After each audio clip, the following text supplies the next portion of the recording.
حدیث پاک سنیں گے آپ کی طبیعت بڑی ٹھنڈی ہوگی۔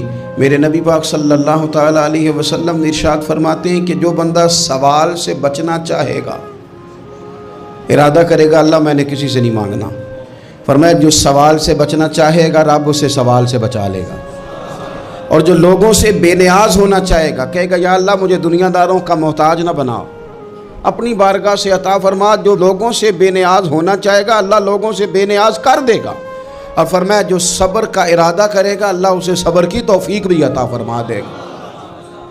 ارادہ تو کرے، پروگرام تو بنائے، توفیق تو اللہ دے گا۔ جو صبر کا ارادہ کرے گا اللہ صبر کی توفیق بھی عطا کر دے گا۔ اور حضور صلی اللہ تعالیٰ علیہ وسلم فرمانے لگے یاد رکھو کسی بندے کو جو بہترین تحفہ دیا گیا ہے نا، اگر کسی کو کوئی بہترین عطیہ ملا ہے تو پھر اللہ تعالیٰ نے اسے صبر عطا فرمایا ہے۔